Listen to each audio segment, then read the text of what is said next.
Good evening, good evening. Welcome to the March 4th, 2025 meeting of the Carrboro Town Council. We got a full house. What's going on tonight? Almost a full house here.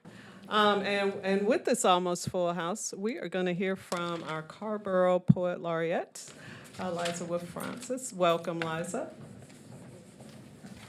Thank you. Welcome. Happy Women's History Month. I'm going to read a poem of mine. It's called I Want to Yell to the Girls. We chased boys between battle ball and butterflies until they locked us in their playground forts, guarded us until we escaped or began setting up house.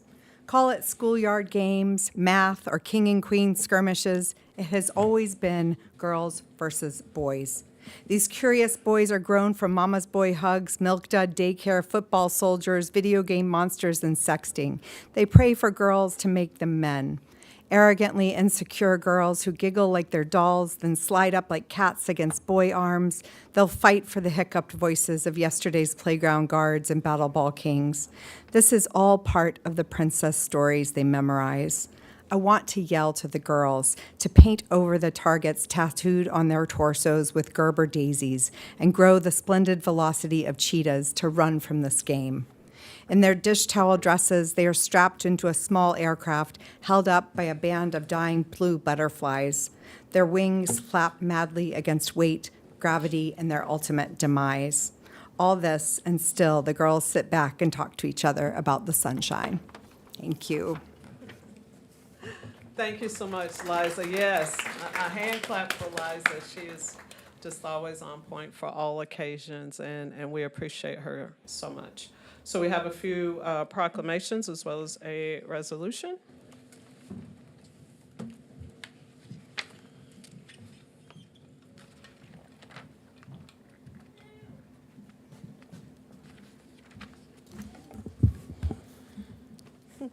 I want to yell about this proclamation, but yeah. Hey, don't rev me up. Don't rev me up. Proclamation acknowledging and honoring Women's History Month and International Women's Day. Whereas the theme for Women's History Month in March 2025, as established by the National Women's History Alliance, is moving forward together, women educating and inspiring generations. This theme celebrates the collective strength and influence of women who have dedicated their lives to education, mentorship, and leadership. Through their efforts, they have served as an inspiration for all generations, both past and present.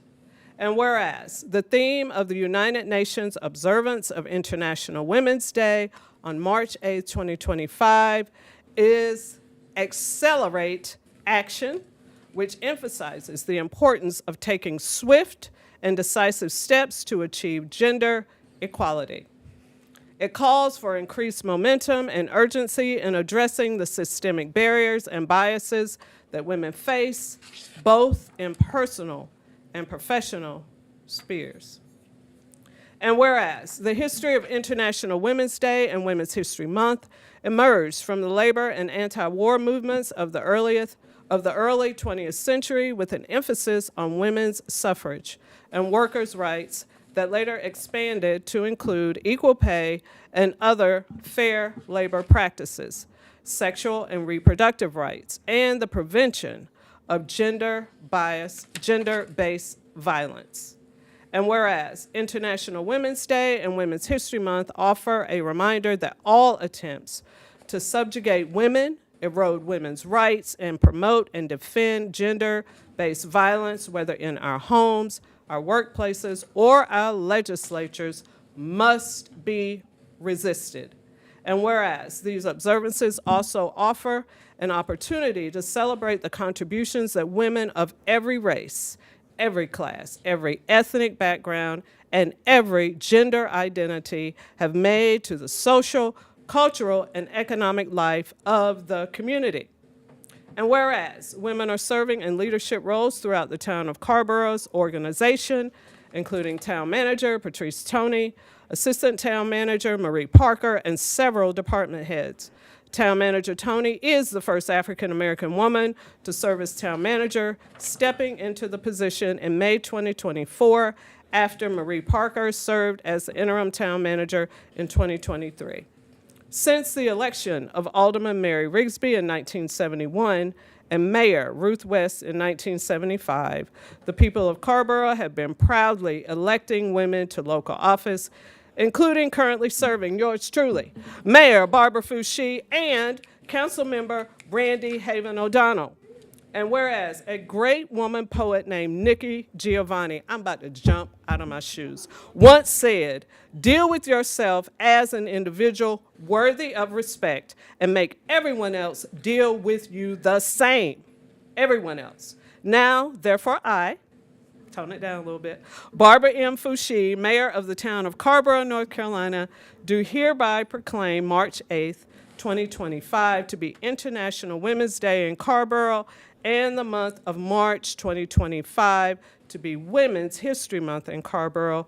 I encourage all residents to participate in Women's History Month events and to learn about and celebrate the lives, history, and contributions of women during this month and throughout the year, this, the 4th day of March 2025.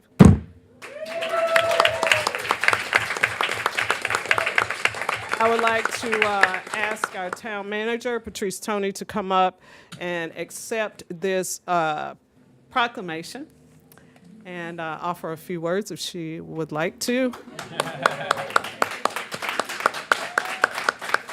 Speech. Women rock. Speech. Give them a little something. Okay, so she's probably talked out for today, town managing, as she does so well. So let's get this photo.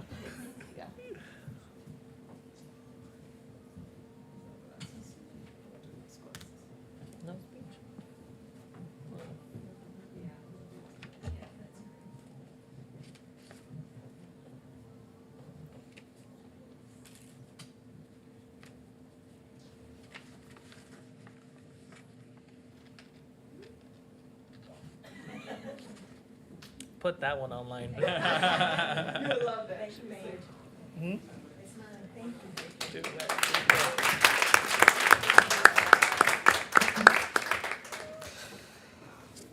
Okay, spending a lot of energy there. Y'all help me. I believe I am calling up Dylan Kirk. We have our second proclamation to acknowledge, celebrate, and honor Creek Week, March 15th through March 22nd, 2025. Whereas streams, rivers, lakes, and other waterways hold significant public value, providing drinking water, opportunities for recreation, and places of inspiration and reflection. And whereas healthy waterways are essential for sustaining rich biodiversity, offering critical habitat for wildlife, and providing vital ecosystem services. And whereas the advocacy, education, and celebration of water resources have been a pillar of America's environmental movement for more than 150 years, its reverence and importance already recognized by the ancestral people of the Americas. And whereas, in addition to Creek Week, awareness campaigns, beach sweeps, and other efforts to empower people to clean up trash in waterways have been ongoing since the 1960s. And whereas the first Creek Week in Central North Carolina was observed in the city of Durham in 2009 and is now observed by many local governments across the state. And whereas Regional Creek Week, launched in 2021, is a dedicated week during which local governments affiliated with the North Carolina Clean Water Education Partnership celebrate and steward local creeks and streams. And whereas the town of Carrboro works in collaboration with local partners, including county government, municipalities, institutions, nonprofits, and community organizations to support and sponsor Orange County Creek Week. And whereas the town of Carrboro is celebrating this week with town and countywide events and activities, highlighting how water connects us to each other and our world. Events include Hillsborough invasive species removal, a Creek Week kickoff at the Drakeford Complex, a bird walk at Morgan Creek Trailhead, wetland buffer ball workshop at Dr. Martin Luther King Jr. Park in Carrboro, and a joint cleanup with Carrboro and Chapel Hill along the Robertson Bike Path, to name a few. To see a full list of events, check out our social media pages. Now, therefore, I, Barbara M. Foushee, Mayor of the town of Carrboro, North Carolina, do hereby proclaim the third week in March as Creek Week in the town of Carrboro, North Carolina. I encourage all community members to celebrate Creek Week and support efforts to protect our creeks and our streams, and further encourage all community members to steward our waterways to promote the well-being of this resource for future generations, this, the 4th day of March 2025. Dylan, would you like to come up and say a few words? And I give this to you. Madam Mayor, Council, I just really appreciate the opportunity to accept the proclamation and would encourage you all to come on Saturday, March 15th, to the Drakeford Complex, where we can share more information about water quality, pollution prevention, and these critical resources in our community. So I encourage you to stop in for that event, and all the community members for that. Thank you so much.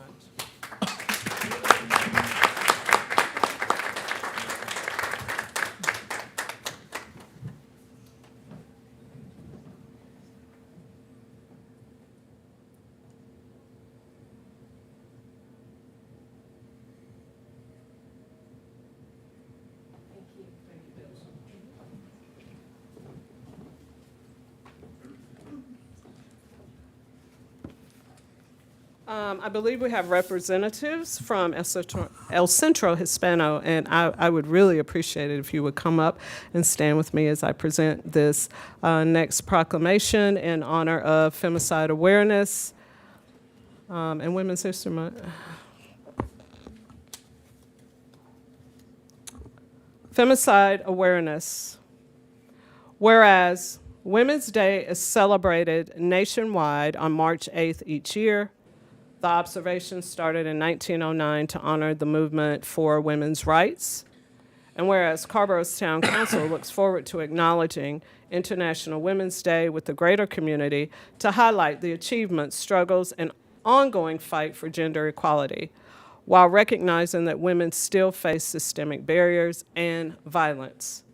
And whereas the United States lacks a law recognizing femicide as a distinct crime from homicide, leading to a significant oversight in addressing the alarming rates of murder against women.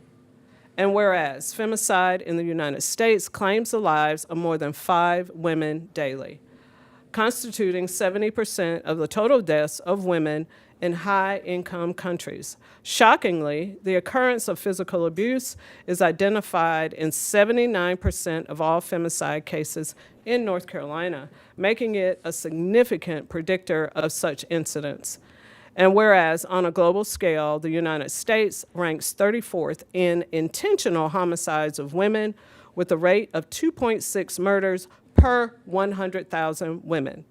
The figure provided by the data analysis organization's Statista places North Carolina as the 6th state with the most crimes of this type in the United States. And whereas recent cases of femicide in North Carolina, including the tragic death of Liliana Concha, a dedicated businesswoman and community volunteer, serve as a stark reminder of the immense work and the systemic changes still needed to combat this issue. Recognizing the deeply rooted social nature of gender-based violence, providing justice for victims and their families, enabling accurate data collection and research, and serving as a deterrent are compelling reasons to establish femicide as a crime. And whereas the town of Carrboro recognizes the importance of taking proactive measures to address gender-based violence and promote the safety and well-being of all residents, regardless of gender. And whereas the town of Carrboro is committed to supporting legislative efforts to classify femicide as a distinct crime, ensuring that perpetrators are held accountable for their actions and that victims receive the justice they deserve. And now, therefore, I, Barbara M. Fouché, Mayor of the town of Carrboro, do hereby proclaim March 8th as International Women's Day and call for its observance by all residents. Let us use this day to honor the achievements of women, raise awareness about gender-based violence, and advocate for policies that promote gender equality and justice for all. This, the 4th day of March 2025. And we do have a representative. If you would just identify who you are and who you're with, and you're welcome to say a few words. Okay. Thank you very much. My name is Denise Ferrada. I work in El Centro Hispano as a manager of Community Leadership Department. Thank you very much. I have a few reflections that I want to share with all of you. Violence against women and girls is not inevitable, but is preventable. We need robust legislation, improved data collection, greater government accountability, a zero-tolerance culture, and increased funding for women's rights organizations. We need to move towards the creation of laws against femicide that classify femicide as a crime, that is, the murder of woman due to her gender. But we must also move toward prevention. The prevention is a complex challenge that requires a comprehensive approach involving governments, institutions, community, and the change of all the social attitudes, but also requires more education and social awarenesses, strengthens law with a clear classification of femicide, access to support resources for victims, education on healthy relationships, and working with the aggressors. Yes, we need re-education programs for aggressors, aside from legal penalties, program targeting offenders to prevent reoffending and change violence behavior can be a way to reduce instances of violence. Today, we must reflect on these injustices in order to move toward a more just, less violence, and more protective society. Thank you.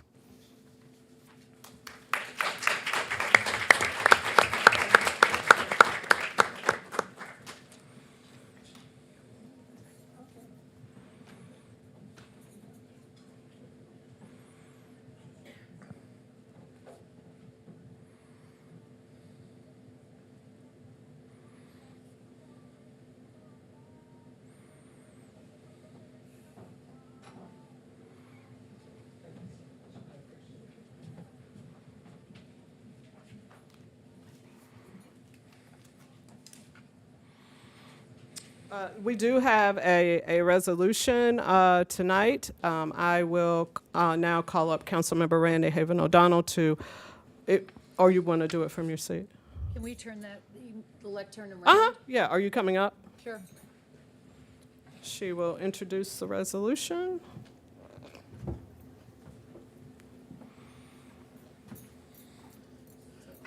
Yeah, I think so. All right. Bear with me, this is going to take a few minutes. This is a resolution calling for the immediate lifting of the stop work order on foreign assistance programs and the reopening of the United States Agency for International Development, USAID. Whereas the executive order on reevaluating and realigning the United States foreign aid is in violation of the Anti-Deficiency Act and the Impoundment Control Act because U.S. foreign assistance funding is congressionally appropriated on behalf of the American taxpayers, including North Carolinians. And whereas North Carolina is a leader in improving the health and well-being of communities worldwide, and is the fourth largest recipient of USAID funding in the nation, having infused North Carolina economy with close to $1 billion in 2024. And whereas foreign assistance programs create and sustain jobs in North Carolina, research, manufacturing, agriculture, healthcare, education, logistics, in the logistics sector, and whereas locally and regionally, the Triangle area has significant concentration of international development organizations as evidenced by over 1,750 employees across international development organizations in our metro area, including nonprofits, universities, and small businesses. And whereas the stop work order and shutdown of USAID has had an immediate and critical economic impact on Carrboro, our county, Triangle region, and the state of North Carolina, as foreign assistance programs and funding is cut from North Carolina universities, nonprofit and partner organizations, and has a crucial and devastating impact on small USAID-funded Carrboro nonprofits and their employees. And whereas local regional institutions are seriously impacted by these funding cuts. Key among the institutions and organizations that receive funding for USAID for agricultural research are North Carolina State University, University of North Carolina, Chapel Hill, North Carolina A&T, and Duke University.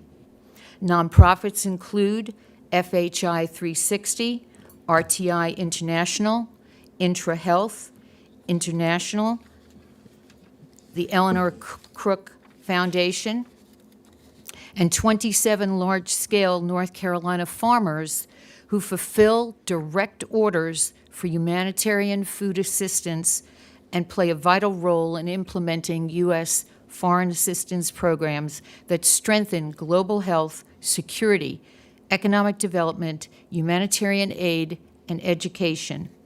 And whereas March 8th, 2022, the town of Carrboro adopted a resolution in solidarity with Ukraine, who is a major recipient of USAID funding and programs. And whereas the shuttering of USAID has forced hundreds of furloughs and layoffs in the entire Triangle area, impacting funded organizations and negatively impacting partner organizations, prevented millions in payments owed to North Carolina-based contractors, impacting their partners, inhibits global innovation harnessed from North Carolina-based firms in biotechnology, agriculture, health, education, health security, cybersecurity, etc. Whereas the current administration's illegal and immoral blanket stop work and shutdown order on foreign assistance funding and dismantling of the United States Agency for International Development, USAID, ceased the life-saving work of thousands of dedicated development professionals here and around the globe, causing avoidable death and harm to those impacted that will be felt for many years to come. Ended university-based public health collaborations that prevent infectious disease such as Ebola from spreading to the United States. Jeopardized national security, economic stability, and government efficiency. Will lead our international partners to seek other funding partners, likely U.S. competitors and adversaries, to fill the hole and displace the United States' influence. And that now, therefore, be it resolved that the town of Carrboro, 1, calls on the U.S. Treasury to immediately pay outstanding invoices to North Carolina organizations for services already rendered under foreign assistance contracts. And 2, urge the North Carolina Attorney General to amend pending litigation to include the Department of State and USAID as defendants, recognize impacts on public institutions like universities, address Secretary Rubio's implementation of Executive Order 13888, and 3, stand in solidarity with affected workers and organizations demanding immediate lifting of the stop work order, congressional review of foreign assistance local economic benefits, protection for over 1,750 Triangle area jobs tied to global development contracts, and 4th, urge all community members to make their voices heard on this critical issue by calling their respective Congress members, and be it therefore resolved that a copy of this resolution be transmitted to the North Carolina Attorney General Jeff Jackson, North Carolina's congressional delegation, the U.S. Secretary of State Marco Rubio, United States Office of Management and Budget Director Russell Vogt, this day of March 2025. Thank you, Council.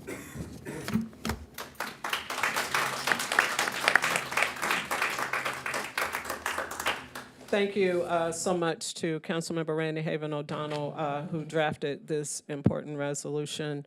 And the council was able to build consensus around this resolution. It's needed because there's going to be more, and we're all going to, unfortunately, be impacted as these decisions continue to be made at the federal and the state level. So I need a motion so that we can move this resolution. Motion and second. I'll move it. Second. Thank you so much. It's been moved and properly seconded. All in favor, please say aye. Aye. Any opposed? Motion carries unanimously, 7-0. Thank you so much.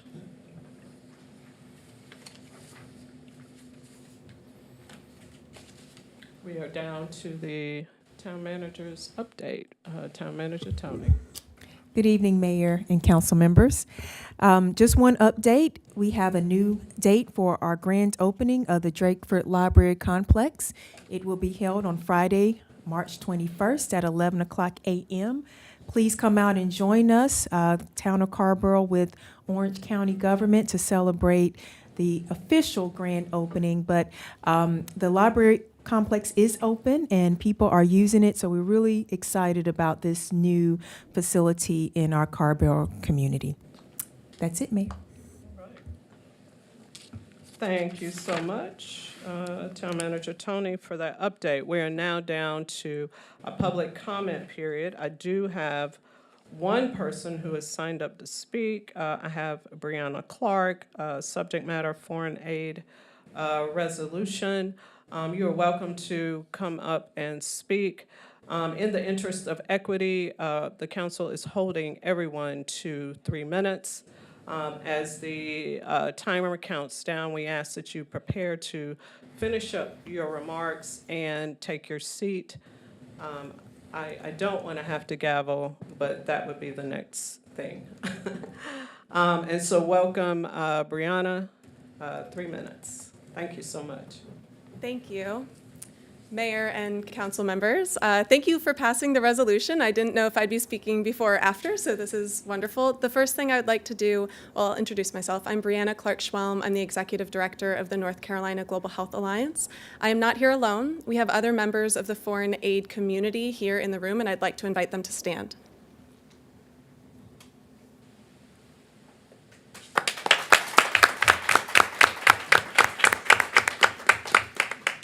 It's already been said that North Carolina is a powerhouse in foreign aid. We are the 4th highest recipient in all USAID investments in the country.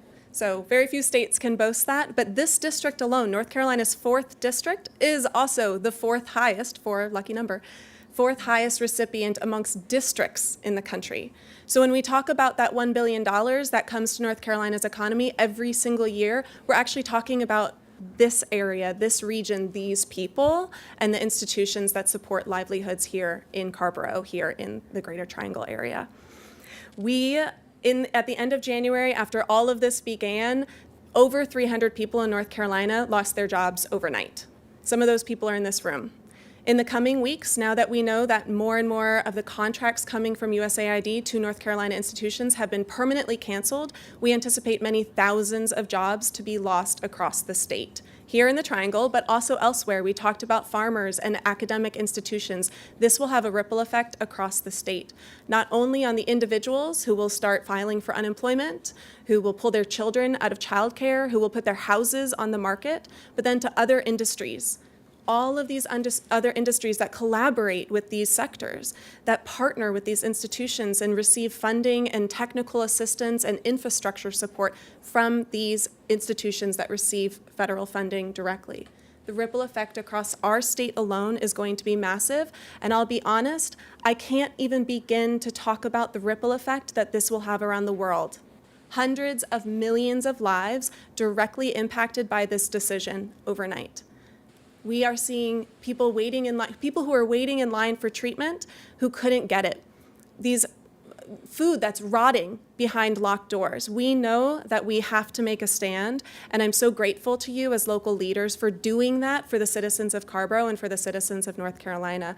I'm incredibly grateful to you for standing up, especially as a town council that stood up for Ukraine, the highest recipient of USAID investment every single year. Your alignment with this community means a lot to us, and we will continue to fight for this, continue to fight for American leadership on the global scale, on the global stage, and we appreciate you in taking that leadership as well. Thank you so much.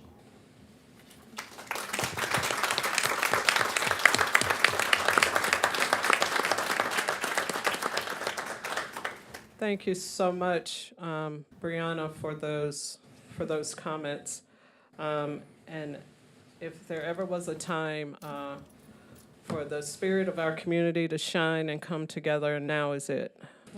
We're going to have to stand up for each other and continue to stand up for each other in the days, weeks, months, and unfortunately years ahead. And so thank you so much. Is there anyone else that is not signed up for public comment that would like to give public comment? You're more than welcome to, if you would like. All right. Brianna, you were it. And thank you so much again. Thank you. So that ends our public comment period. We are down to our consent agenda. Council members, we have 3 items on the consent agenda. The consent agenda is normal town business. Of course, council members are aware that if they want to pull items for any reason, they're able to. Otherwise, we will wait until the group of folks. Thank you. Thank you, everyone. Let everybody come out.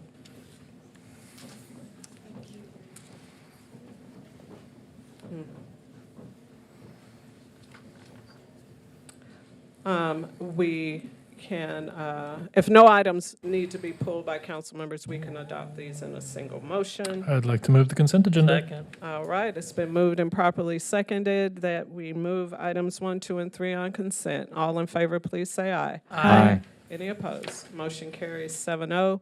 Town Manager Tony, we're at the general agenda. Thank you, Madam Mayor. There's one item on the general agenda. This is an action item, and will be presented by our transportation planner, Becca Eversole. This is consideration of transportation projects for spot prioritization 8.0.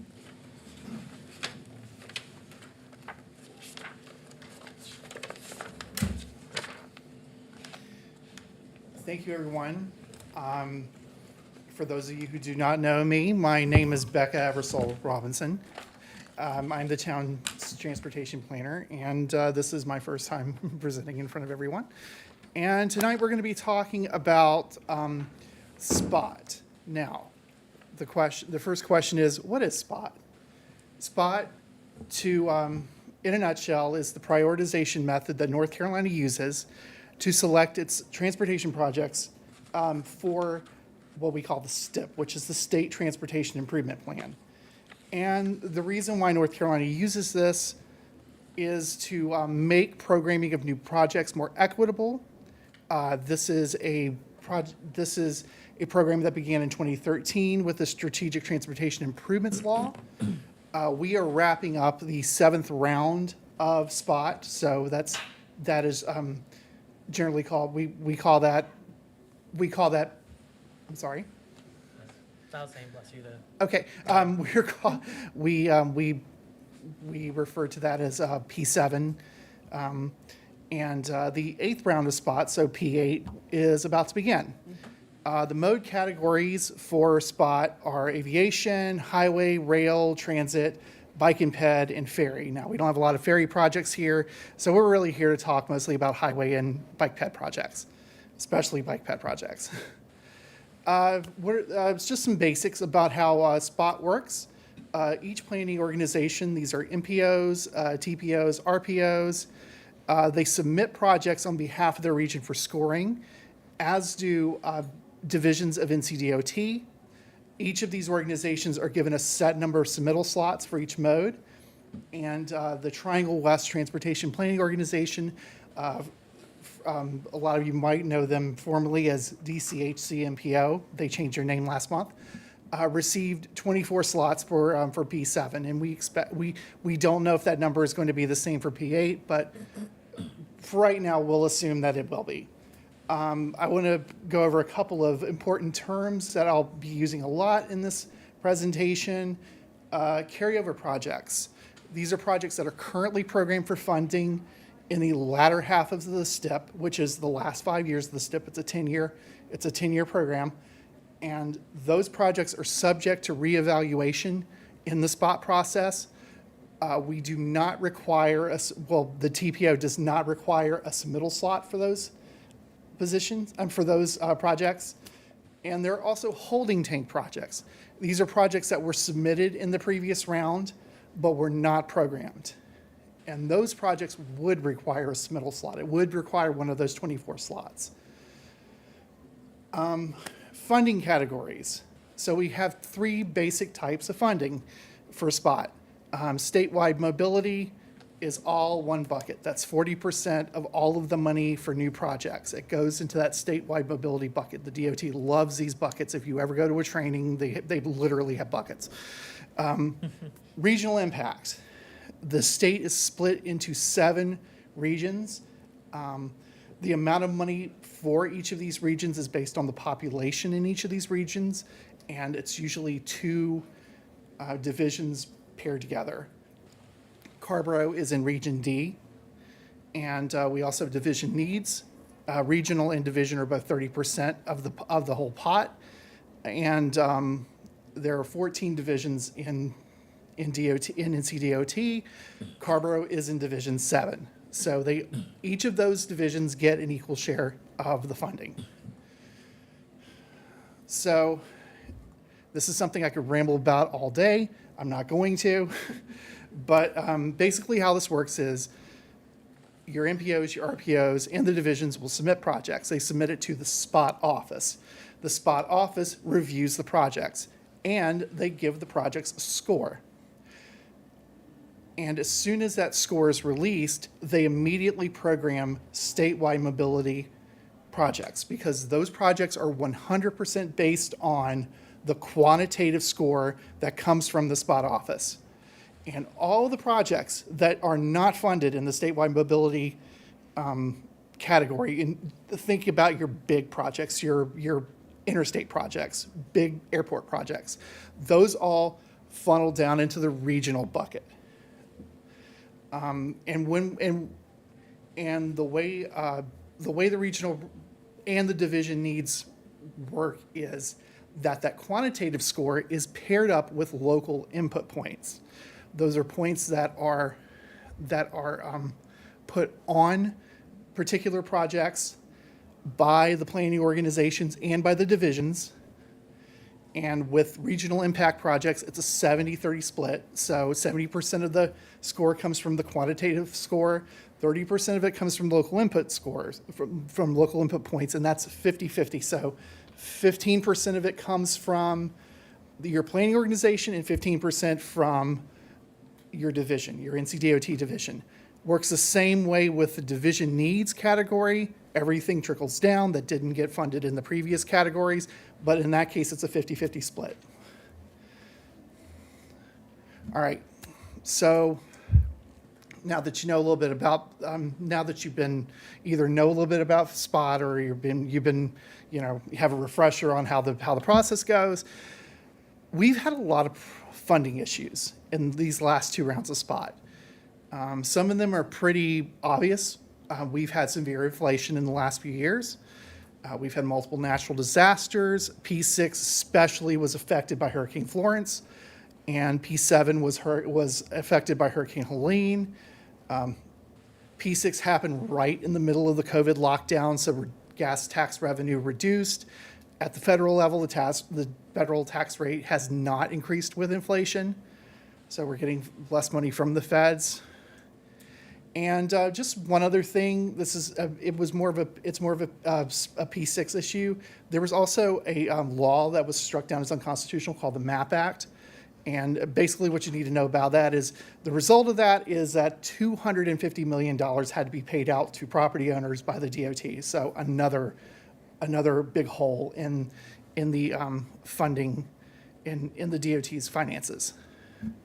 So because of that, SPOT 6.0 had to be canceled altogether. And not only was it canceled, some projects that were on the STIP had to be decommitted. In 2022, the General Assembly did come up with some additional transportation revenue by giving up to 6% of sales tax revenue. It was graduated in from 2% up to 4% and then to 6%. That there was initially an $8 billion hole for P7. That filled in roughly about $5 billion of that hole, so it was better, but it wasn't ideal. So therefore, we've just gotten the draft STIP for SPOT 7.0. Basically, in our region, we did have some limited funding. So we did have a couple of new projects. However, we did not have any new projects at the division needs level. And what is important about that is that that is the only level where bike and pedestrian projects are funded. So unfortunately, we did not have any new bike and ped projects funded. And just as a reminder of the projects that are currently on the STIP, these are projects that Tina talked about a few weeks ago. Phase 1 of the Morgan Creek Greenway, the Jones Creek Greenway, the South Greensboro Street Sidewalk, Estes Road improvements, the bundle of improvements to Shelton Street, Maple Avenue, East Poplar. Phase 2 of Bowling Creek was approved for design only. The new sidewalk on Barn Street, that's in the STIP, and Jones Ferry Road, the sidewalk there is in the STIP. And there are 2 additional projects that were funded at that regional level. There is a new BRT line that is being proposed between Carrboro and Durham, and it was given $40 million for planning and design. There isn't a lot of, unfortunately, we don't have a lot of detail on this project, but we feel that it's probably a upgrade of the existing Go Triangle Route 405. And one other highway project was a new signal system for Chapel Hill and Carrboro was added to the STIP, so that will improve our traffic signals. It will that will include improving transit priority in our traffic signals. So I do have to talk about one other project here, and that was the NC 54th side path. Now, this was a project that was funded for design in P5, so it was on the STIP. Unfortunately, with this draft STIP, it did lose that funding. This is intended to be a multi-use path along the highway from Anderson Park to James Street, so essentially to the post office. If it is the decision of the council to resubmit this, it would have to be submitted as a new project for P8, so it would take up one of those slots. And let's go into a few more potential projects that could be, if the council chooses to, could be submitted for spot 8.0. Starting off with the Morgan Creek Greenway Phase 2. Of course, we are working on Morgan Creek Phase 1. This was a holding tank project for P8. It would basically start where Phase 1 ends, and it would end at the vicinity of the Chapel Hill Tennis Club. From there, there are informal pathways towards University Lake. And of course, the ultimate goal for this project is to take this greenway to University Lake. Sewell School Road, the side path. This has been submitted multiple times. This is also a holding tank project for P8. It is partially in Chapel Hill as it does straddle the town lines. It has been submitted both as a side path and as both bike lanes and a sidewalk in the past. Side path does tend to score better. The big unknown here is if UNC does end up building a new basketball arena at Carolina North at the old airport, what is that effect going to have on this project, on this potential project, on Estes Drive, on the Bowling Creek Greenway? That all remains to be seen. We don't know whether or not the university is going to decide ultimately to build a new arena there. So it's all kind of up in the air, unfortunately. This is a project that has in the past not scored very well. This is old North Carolina 86 bike and pedestrian improvements. It is a holding tank project for P8. It was submitted last round. It does not score well. It has in the past been submitted as both a highway project and a bike and ped project. It seems that the main reason why it hasn't scored well is because it straddles the county line. I mean, it's partially in unincorporated Orange County and partially in Carrboro. So there have been some issues in the past about who would maintain what. So that has affected scoring in the past. What we may need to do is come up with an alternative funding source other than STIP, where we are maintaining the improvements, because the proposed sidewalk for this project would be in Carrboro. So it would be, ultimately we would be the one maintaining these improvements if we were to somehow get this funded. And finally, the Bowling Creek Greenway. So as of right now, Phase 2 of the Bowling Creek Greenway is funded only for design, not for construction. So this would be a project that we would want, that if you would want to submit it for P8 to get that construction funding, that is definitely an option. This section of Bowling Creek would connect Lake Hogan Farms and the greenways that are in that neighborhood to the Jones Creek Greenway, which is a funded project. And like I said, funded for design, not for construction. And then finally, Bowling Creek 3-4. As a lot of people know here, the creekside alignment was selected as the preferred alternative after community engagement in 2023. Were it to be built, it would connect completed phases 1A and 1B, 1A being the project at Wilson Park and 1B being the project near Smith Middle School and Sewell Elementary School. We could submit it as one project. We could submit it as multiple projects with looking at logical termini, depending on the particular route.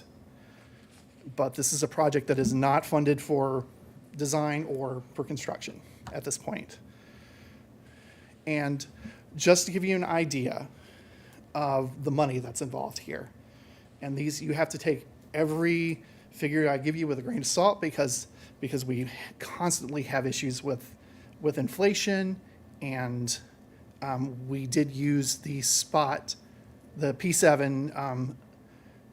bike and pedestrian funding tool that basically gives you a rough estimate of what these costs would be. So committed projects, we have a total of $27,412.332 worth of committed projects. The local match of that is just under $6 million. So as these projects are going to construction, that local match will have to be there. And as a reminder, this money is federal money, as there is no state money for independent bike and ped projects in North Carolina. So this is federal money. It would be a reimbursement situation where the town would have to come up with money up front. And so if you add to that the potential Spot 8.0 projects, the projects that I just discussed, that's another just over $20 million. That's another $4 million, just a little over $4 million in local match. So what we're talking about is the cost of the committed STIP projects plus those Spot 8.0 projects. And by the way, it is a big if we have any funding for Spot 8.0 at the division level, unfortunately. So don't get your hopes up that all these projects are going to get funded. But we're approaching $50 million, basically. We're over $47 million, just under $48 million, and the local match is just under $10 million for all these projects. And with that, that is all of my presentation, and I will take questions. What we are asking tonight from council is to have a list of projects that you would like to see us submit on your behalf to the Triangle S TPO for Spot 8.0. Thank you so much. Great job, Becca. Well, thank you. All right now, you're rolling right along. We appreciate you. Thank you. And so we would be plugging in requested projects on the resolution, which is attachment A. Is that correct? Yes, Madam Mayor. Okay. And I see Councilmember Palmer's hand and then Councilmember Frey. Do you need Becca to stay at the podium? Okay. And then Councilmember Haven O'Donnell. So Palmer, Frey, Haven O'Donnell. Okay. Thank you so much. I don't have to go first, but thank you. Thank you, That's Madam okay. Mayor. Saw your hand. First, I just want to echo, great job, first time presenting. It's not my first time presenting, period, but sorry. it's my first time presenting to y'all. Presenting here. First time presenting here. I appreciated it. Cogent. Flowed well. So I just want to reflect back to you and give an opportunity to summarize and for you to correct me if I'm wrong. Of course. First and foremost, so SPOT is part of STIP. There is no such thing as SPOT funding that comes from anywhere other than STIP. That's correct. Correct. Okay. Spot is used to select the programs for STIP. There are other ways to put projects on the STIP. Mm-hmm. There are other funding sources, but it is the main funding source. The for P most in SPOT is for prioritization, and that Yes. is prioritization of Absolutely. STIP. Gotcha. And STIP, by law, from 2013, allocates a ballpark 90% of its funding to highway projects, with 10% That is left over correct. for everything else. It is required to it is required to do 90%. There's another 5% of flex, and often a lot of that also goes to highway projects. So just to give you an idea. Okay. And then third, SPOT is competitive. We are submitting Absolutely. things, and sometimes we can get partners, for example, with Chapel Hill or the county, but we are Just to competing with other folks for that very small limited pot. Absolutely. Just to give you an idea, just going back to the funding categories, So Region D, we're not actually in the same region as the rest of the triangle because Orange County is in the same division as Greensboro, for instance. We are competing at the regional level with Greensboro, with Winston-Salem, with with basically that area for projects. And also even at the division level, we're competing with Greensboro. Which, just to yes and you, before the pandemic started, I was fairly into climbing, and for unrelated reasons, relatively recently, I drove back to that same climbing area, and there's a brand spanking new highway north of Winston that is huge number of lanes, really impressive. Must have cost a lot of money. Anyway, so those three things, and then that leads me to car-focused infrastructure, like highways, works directly against one of our twin pillars. And I had to pull up an email that I sent to our UDO consultants to remind myself of what I myself had said. In my campaign, I had 4 pillars: transportation equity, climate justice and action, better housing, anti-racist learning and practice. And that's really aligned with Carrboro's values, right? We in our comprehensive plan, we have phrases like, this plan is built on a foundation of race and equity and climate action.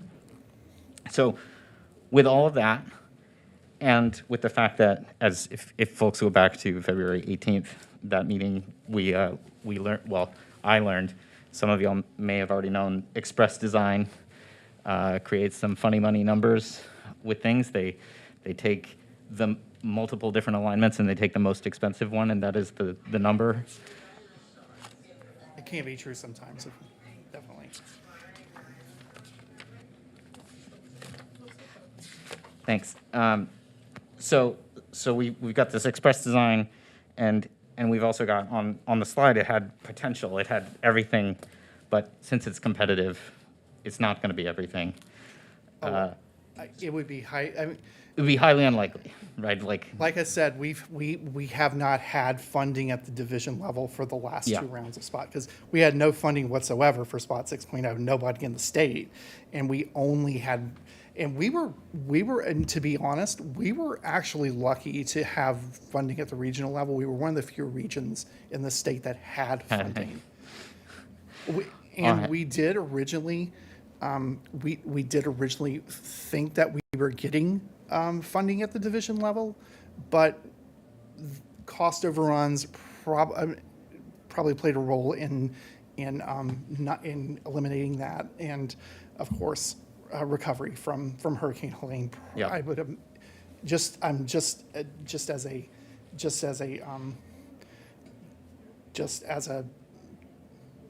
it likely played a role as well, and that's right. I mean that's not I'm not saying that as a fact. It's likely, it's just a semi informed opinion. Right. No, I understood, and having seen videos of the devastation of Helene, it's very understandable. My heart goes out to the communities out west that are dealing with that. But so to wrap it up, thank you for working with me on reflecting this back and summarizing. Of course. So how do we link community desire, like we've had that deep engagement that told us that the Creekside alignment, the Owasso easement alignment, I guess is the way that I would put it, of the Bowling Creek Greenway Phase 3-4. We balanced that with race and equity and with climate impacts. So for example, in the packet questions that we got along with this, where I'm pulling it out, attachment B, the pocket questions. The very first one, what are racial and equity impacts? So my first question for you, there's a phrase in the paragraph that answers that, along NC 54 and near the eastern boundary shared with Chapel Hill. That sounds like it's talking about 2 different things. Could you speak to which of the, I don't know if it was specifically one of the, one or more of the projects in the slides. Could you repeat that line real? Yeah, it's very quick. The full sentence. Town selections of projects can eliminate / diminish transportation barriers along NC 54 and near the eastern boundary shared with Chapel Hill. And I'm wondering which NC of the 54 projects. is definitely it is definitely a boundary, especially when it comes to bike and pedestrian travel. sorry, because it's a highway. It's But- very hard to. It's Yes. very hard to. So is that the Morgan Creek Greenway that is being talked about there? Absolutely. Okay, okay, It's, so just checking. It is the Morgan Creek Greenway, both in Chapel Hill and here in Carrboro, is intended to serve as an alternative for bike and pedestrian travel along that corridor. And also the side path on NC 54 that would go from the post office to Anderson Park, that would also be an alternative as well. Right. Cool. Okay, so that answered that question. And then the very last question I have for you is, would a combination of Bowling Creek Phase 3, 4, and I saw in the like spreadsheet arrangement, but not in the slides, a couple of different submissions of SD's improvements, and that was actually back on the 18th. That was another thing that came up of the express design, inflated the cost on that. So I hear that you're working to try to figure out We're how to, definitely working to make the numbers work. Right. To have an improvement along SDs that works a lot closer with the funding that has been provided in the STIP, as opposed to the numbers that we got. Yeah. With the express design. So naive me, my question is, does linking Bowling 3, 4 to that help in any way with scoring, with funding, or does it, is that not how this works? I couldn't answer that. I couldn't answer that definitively. It is a possibility. It is a possibility it could be detrimental because it could make the overall project more expensive as well. A lot of times, it can serve you better to divide up a project because cost is key. It's the most important. It's going to be one of the first things that is ever looked at in SPOT. And so I can't give you a definitive yes or no on that, but it's a possibility. But it could be a good thing or a bad thing. Well, thank you for being patient and answering all my questions on this. Absolutely. And so That's why I'm here. My colleagues know this, but just to restate for everyone in the public, I am very enthusiastic about moving forward with Bowling 3, 4. So whether it's outside of SPOT or in SPOT, I want us to work towards allocating funds to make that moving forward happen. All right. Thank you so much, Councilmember Palmer, Councilmember Frey, and Haven O'Donnell. Thank you, Madam Mayor. Becca, thank you for the presentation. I thought that the way you presented how SPOT breaks everything down was really straightforward and easy to follow, which I hope is helpful for folks at home, because I know that I took a number of months to wrap my head around that, and so it was really nice to see it presented really that way. It really can take a long time, and I have definitely spent a lot more time trying to explain it to people. I've spent hours and hours in training sessions, but yeah. So continuing to lean on that, because you're familiar with the way that they score, assuming that there's any money at all in SPOT 8.0, are there any strategies for submission of projects that you might be able to recommend to us? Is there something that you think would be more likely to result in a project getting funded? Honestly, I think the best strategy is to look at the previous rounds, because all these projects except for Bowling 3-4 have. Bowling 3-4 hasn't been submitted before, has it? No. All these other projects have been submitted in previous rounds. Some of these projects scored really well. I mean, they had the money been there, had this been normal, whatever a normal round of SPOT looks like at this point, it could have been funded. It was more a consequence of just not having the money. I think if you look at the difference between the old 86 improvements and look at something like Bowling 2, or look at projects that have been funded, having the reason why, like I said in the presentation, the reason why it hasn't scored well is because there's this question of, who is going to maintain it. I mean, if you have a project that has good connections to other projects, which a lot of our projects do. I mean, that is the main point of what we are doing and what Chapel Hill is doing to have a better and well-connected greenway network. That always helps, but I think honestly the best thing to do is to look at how it scored previously and select the best projects, which is really what we did here. It's the reason why these are specifically the projects that we've brought to you tonight. Thank you. It's a competitive process, and what we're competing against is other projects first in our TPO, right? Because the Exactly. TPO's got to decide where they're going to allot their slots. We would be competing for slots with Durham and Chapel Hill and Hillsborough and Chatham County. And then when we get to that division, when we get to that division needs rounds, we're in a good situation because we are, I believe, the only county in Division 7 in the TPO.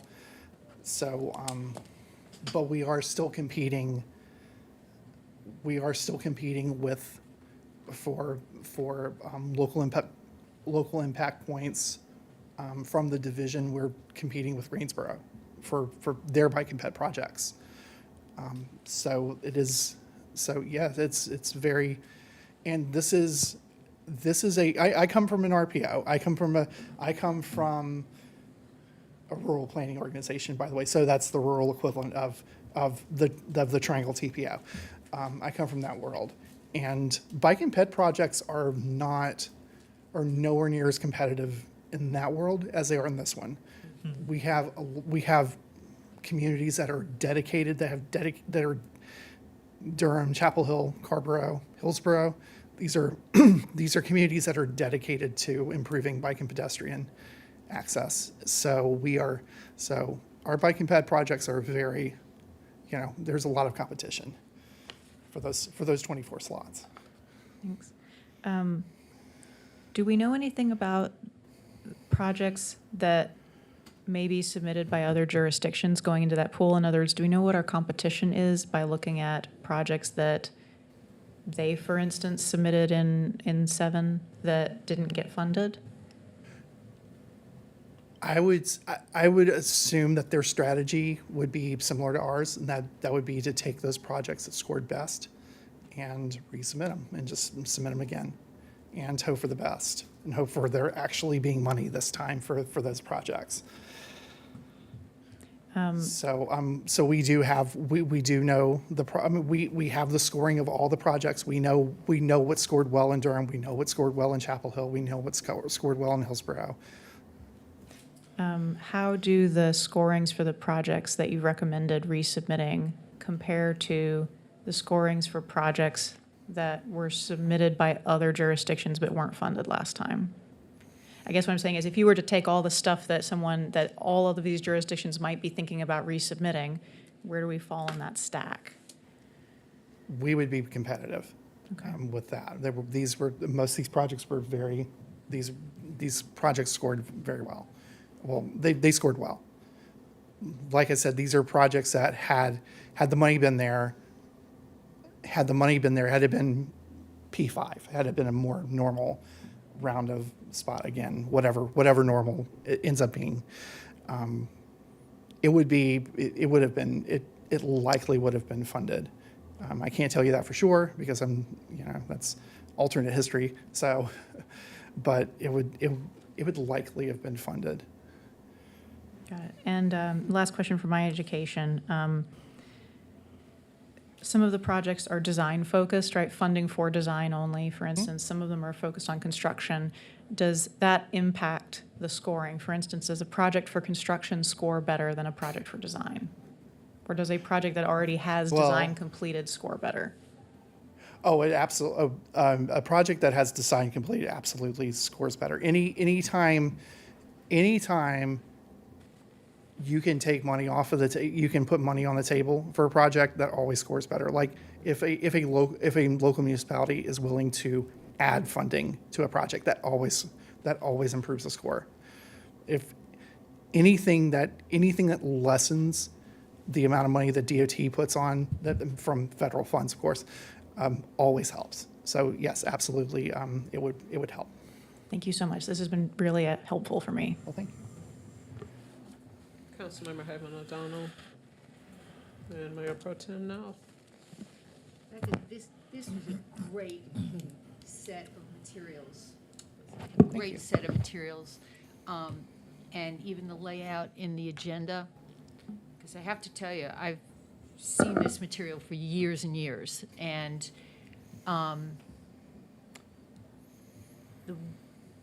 the way the graphics work to advance the explanation was splendid. These And come that- and I'm saying that as an educator. Yeah, so. and these come straight from DOT. I can't Oh. take credit for those. These are the graphics that we get in our training from DOT. But However, you had to explain it. So, course. anyway, so kudos. I want to look at the, well, let me start here. Because I want to be clear, thinking about attachment A, right? And where we need to make recommendations on projects. exactly. I'm looking at 3 of the projects are eligible for resubmittal. Yes. So let's just say Sewell School Road, I mean, we've been talking about this since Mayor Lavelle was on the MPO, and we've been pushing for this. We know that scored well. Chapel Hill was excited about it. Here's the interesting place we find ourselves in now. So my question is actually going to overarch to 2 other questions. Sewell School Road side path could be done, not only would it link 3 schools and a research facility, but it would link to all of the neighborhoods that are being built along Homestead Road. And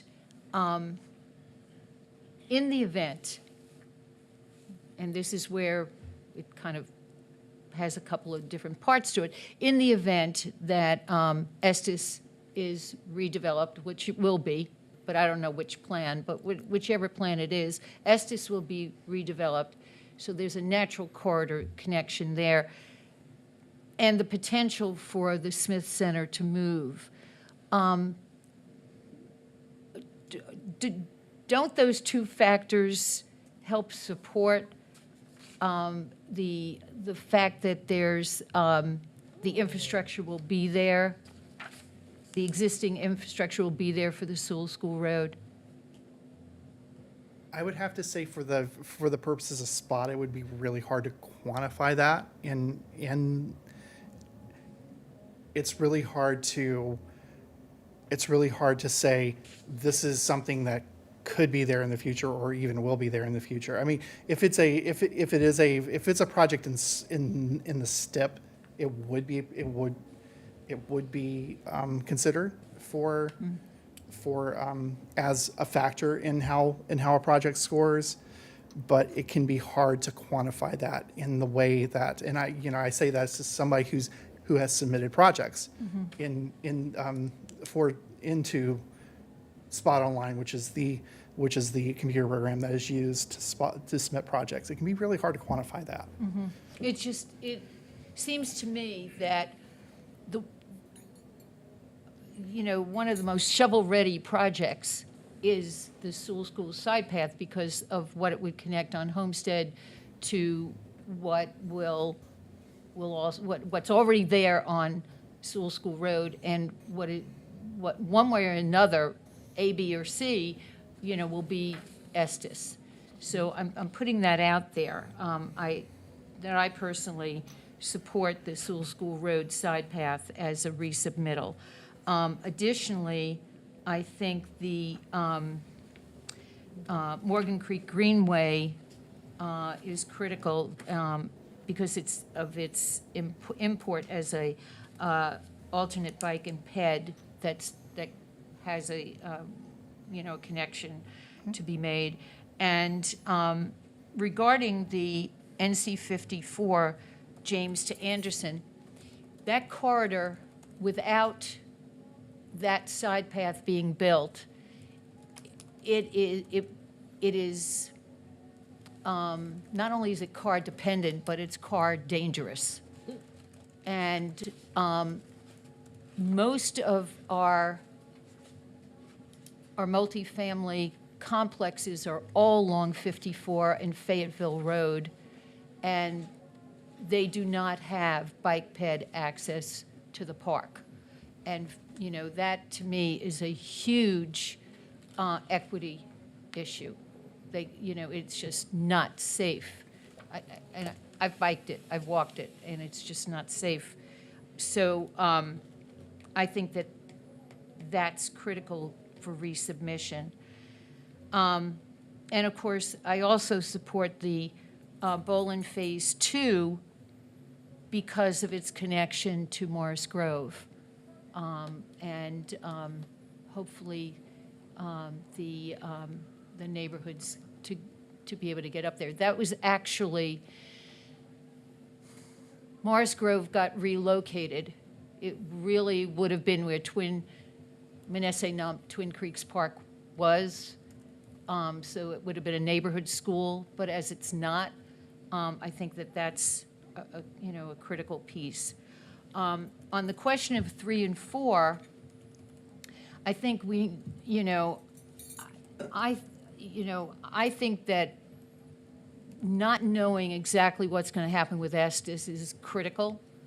Not knowing what's going to happen with the Dean Smith Center or the Smith Center, or whatever they're looking at. I will say this. Rick Steinbacher spoke to the tourism board in November, and in November, the Martin Luther King Horace Williams site was the 4th and last of interest. I find it very interesting that in January, February now, the balloon is being actively floated, that, there's interest in having an event center on the Horace Williams tract of the Carolina North and the airport track. That tells me already that things have shifted with UNC.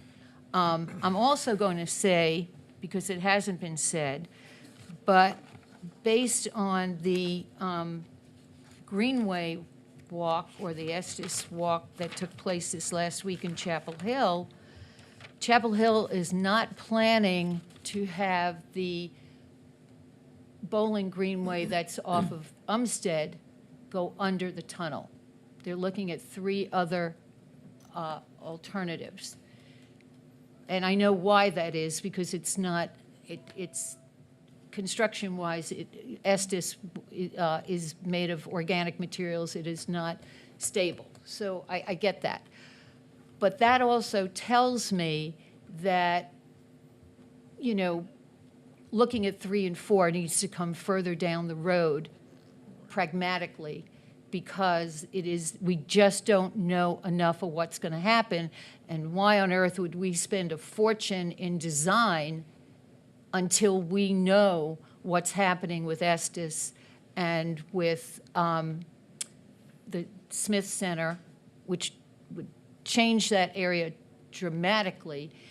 And no matter what we would do with Sewell, a side path, it would work with any plans that are coming down the road. So those are the 4 that I would immediately ask to put forth. Thank you. Thank you. Mayor Pro Tem, no? And then Councilman Posada. Thank you. Becca, thank you so much. This has rocked. You should take the credit for the presentation. Can you clarify the relationship? Yeah, those graphics that you painted by hand were amazing. Yes. Painstaking. Can you clarify the relationship between the holding tank and what we're being asked to do tonight? The holding tank projects are the ones that will take slots for, if the TPO does end up getting, if the Triangle West TPO does end up having 24 slots, of course, very competitive. They're going to get 24 slots in every mode. I don't know where they're going to get 24 ferry projects, but that's neither here nor there. But anyway, that was a little joke. Anyway, but We need to cross that creek. But those bike, exactly. Those 24 bike and ped slots are going to be very competitive, and they are. And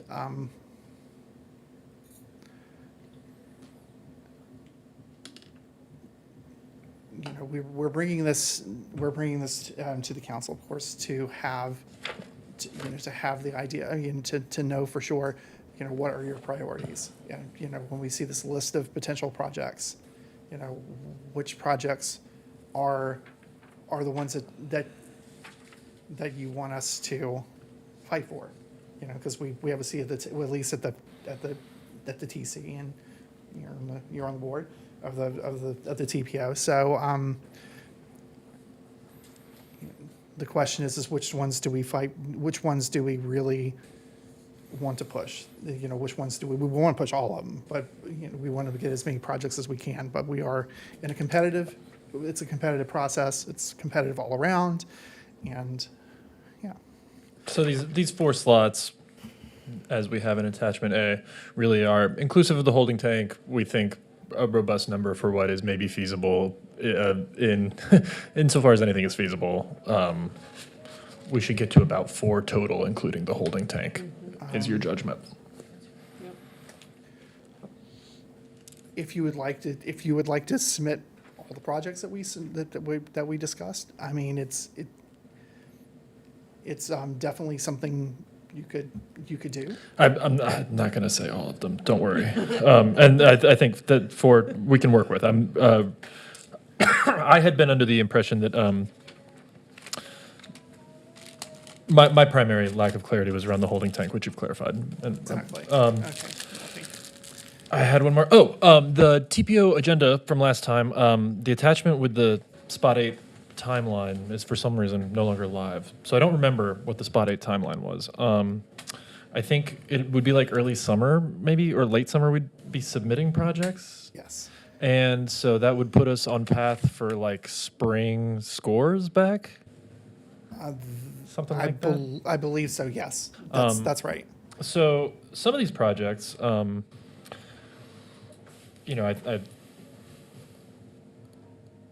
think that we would maybe want to continue concurrently thinking about other possibilities for.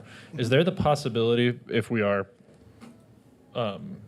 streamlined and quick enough, to pull something out of this process and swap in another priority if, for instance, let's say a project strictly in design, we want to identify some local funds to do the design process, and that would force us, or not force us, but prompt us to revisit the list overall. Is that doable or too big of a pain for the workflow?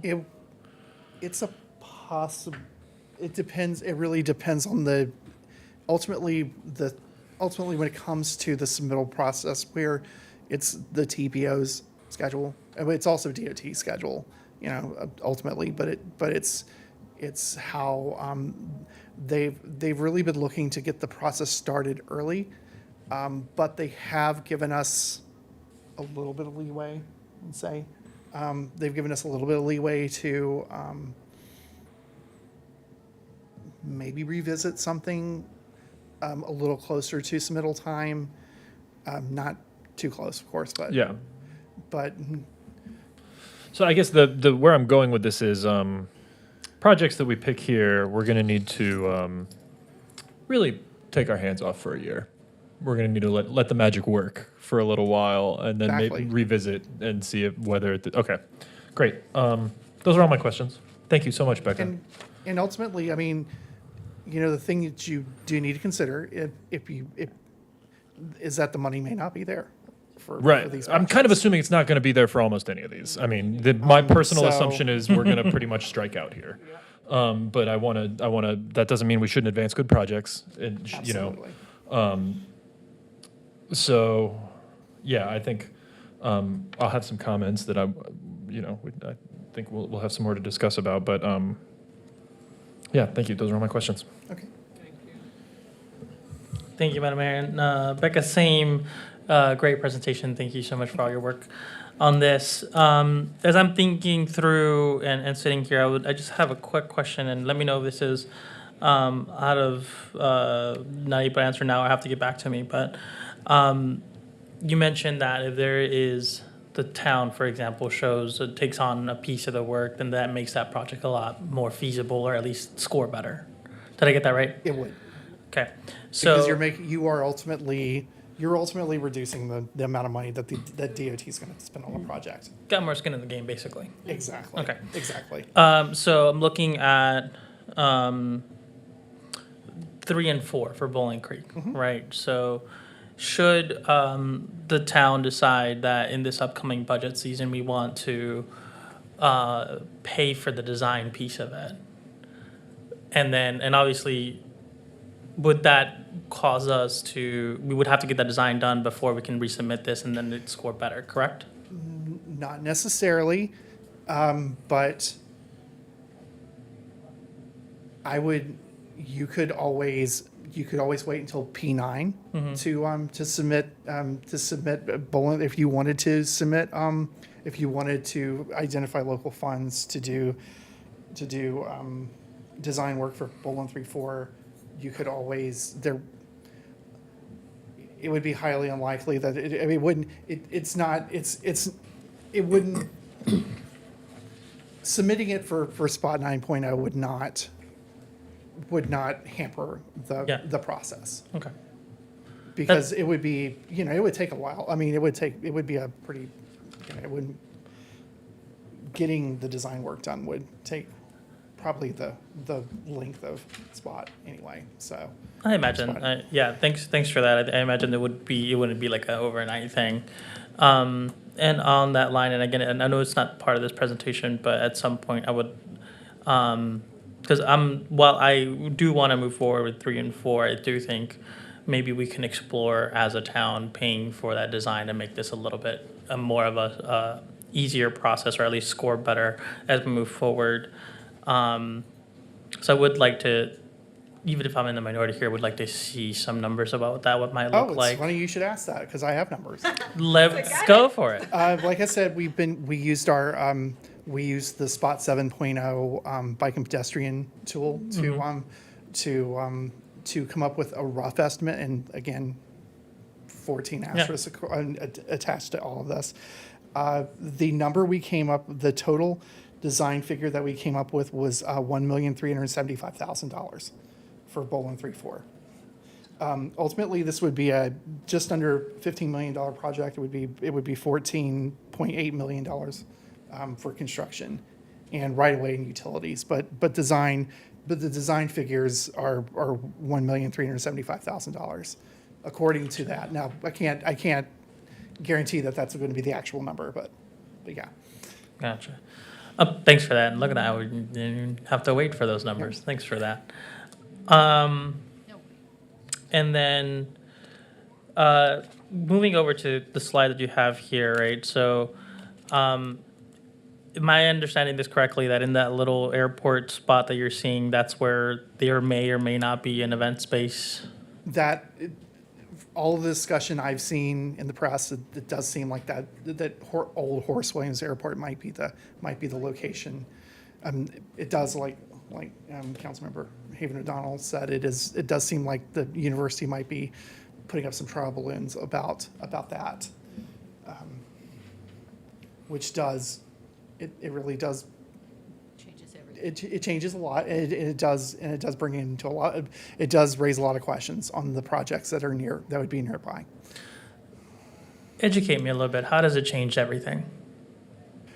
Well, the reason why it would change everything is you'd probably have to widen Estes at least in the Chapel Hill portion. Gotcha. You'd have to widen it you'd likely have to widen it from MLK to wherever the location of wherever they end up putting, if they end up putting the arena there, where they do that. And maybe they look at, although it would not be maybe they look at widening other portions of the road. I mean, it really does throw a lot into question. Obviously you can't have a 2-lane road connecting to, I think 17,000 seat arena. It would be chaos. So that's the biggest thing, and there have been plans for Carolina North since I went to Carolina, and that was 20 years ago. So, if you put the arena there, that changes all those plans too. What ends up being built in that space? Where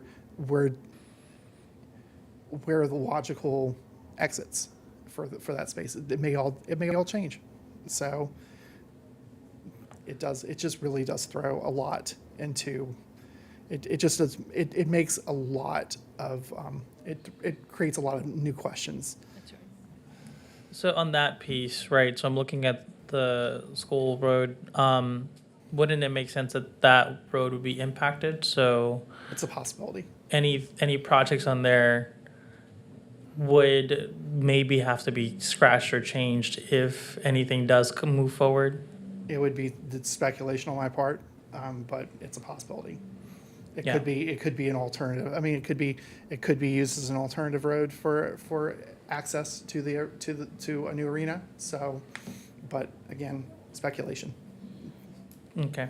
And I'm asking this, right, because I'm trying to make sure that we are putting the best projects forward, but also with that big piece there that's unknown, that would have a direct impact on this project. I would hate to, for lack of a better word, not put in a different project and waste just a spot we could have had on a program that may end up having to be scratched altogether if it moves forward. And I think that was one of the concerns about other projects with some of my colleagues on the council.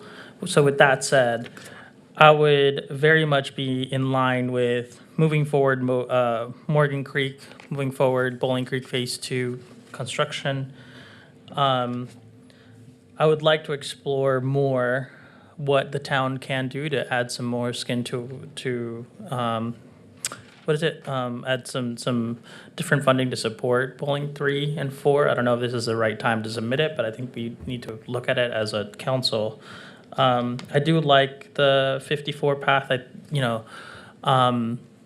As someone who lived right on that path and did have to go to that bike path, and I did multiple times, and I had the privilege of having a good bike and having people to ride with, so it wasn't just myself walking along that street or biking down that street. I do think that's an important path to continue, but those are the three that I would want to move forward.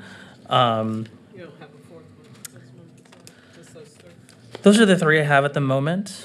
Yeah, and I do want us to, as a council, to think about, given that Phase 3 and 4 of Bowling Creek is such an important project for many people in our community, I do want to take some time for the council to deliberate how we can add some skin to that game so that we can actually get this funded within the next, somewhere near future. It's already been over 15 years that this project started.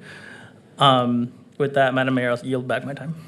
Okay, thank you so much. Councilmember Merrill.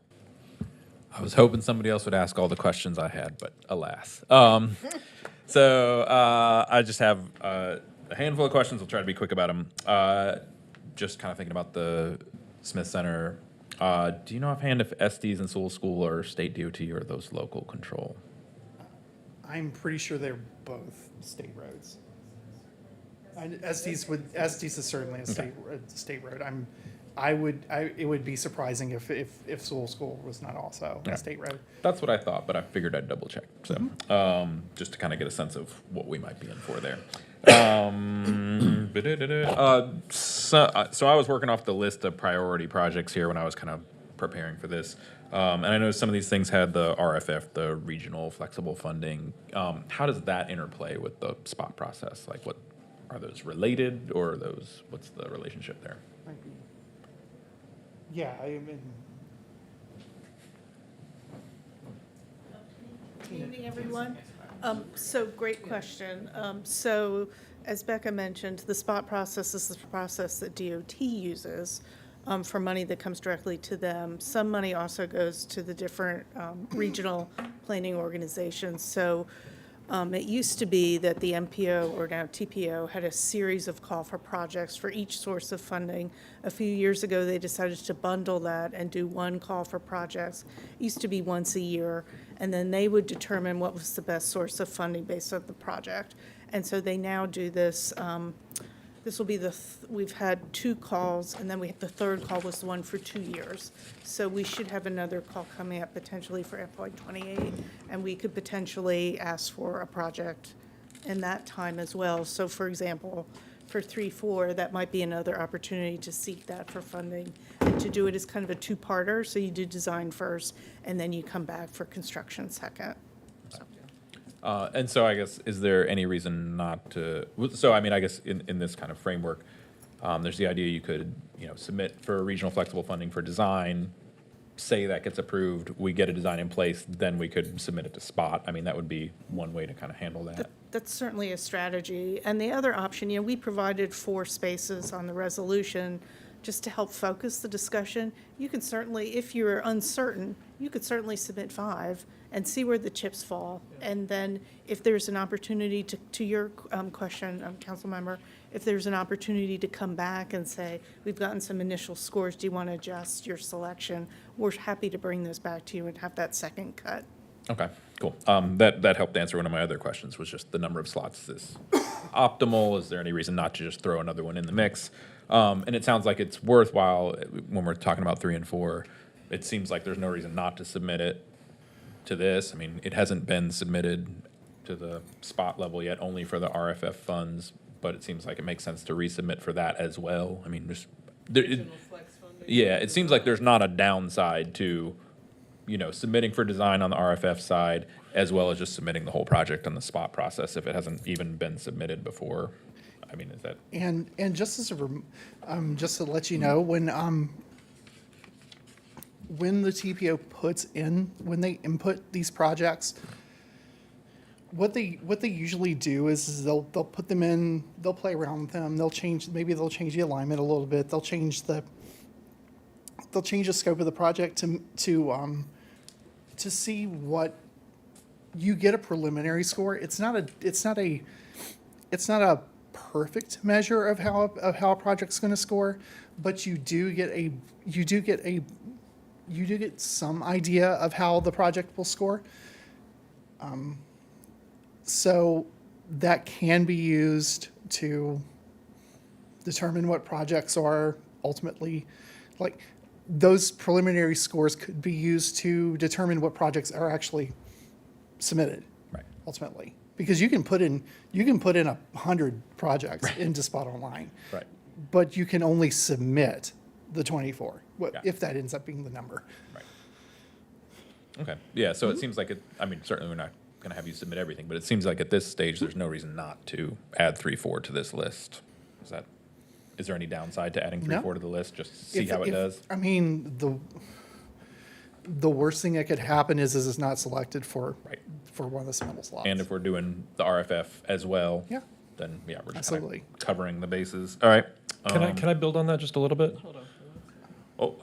I mean, if you want to do that, and I can get a few more questions in, but I'm happy to kind of. Before we move on, Yeah. just because I hadn't been thinking in the scope of like the whole project, I had sort of assumed that one would submit like design only. In that input process, like would we toss out that $15 million project, and if Spot Online says that's Kooky Tunes, maybe we submit design only? I mean, Well, you don't really submit design only. You are submitting the project as a whole. Now, if a project had some funding for design at the time that it gets submitted, that's something you add into, like you add other other funding sources. Like there's a line in spot Amazing. line for Sorry, that. Councilmember So, Merrill. so yeah, but ultimately you're submitting the whole project. If there's money in spot this time around, if there's money in P8 this time around, just to fund the whole project all the way through construction, then fantastic. But usually what happens is when you get a project only for funding, it's a project that they find, to be beneficial, but it's a project that maybe the money isn't there for all of it. And it's a long-term project. It's a project that's going to take years, like a major, like a bridge project or something like that. I'm thinking about a bridge project in Morehead City, my last job. That's a project that's going to take years and years to do. So it's not the worst thing in the world to have to come back to a later round of spot to get the construction money, because you have the money for design, and design is going to take years sometimes for some of these projects. Thank you Yeah. very much. Absolutely. Super. Thank you for that clarification. Yeah, sorry about that, Jason. No apologies.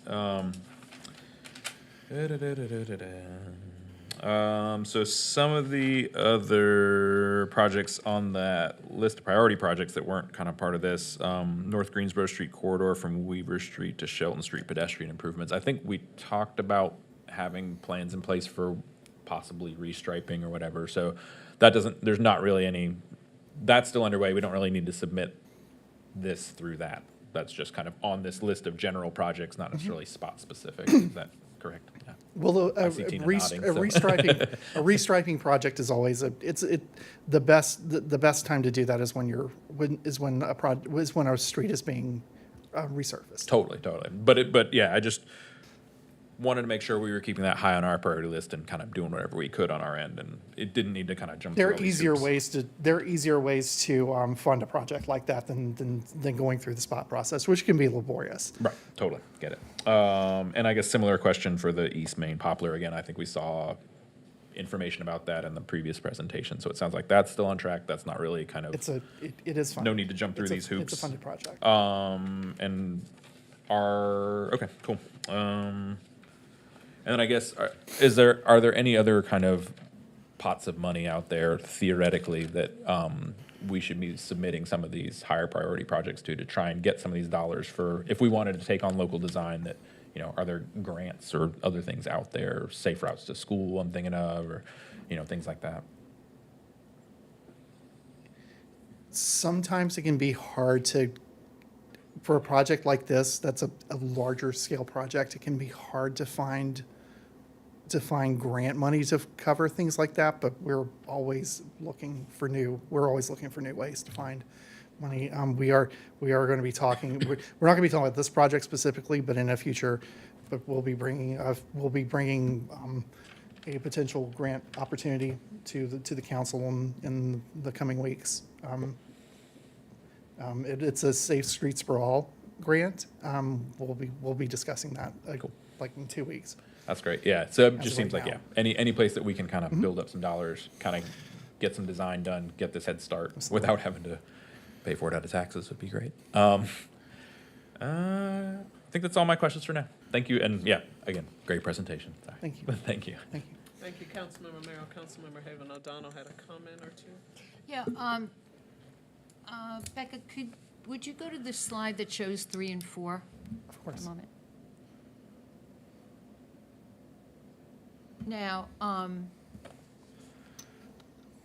you all know how I feel about 3 and 4 environmentally.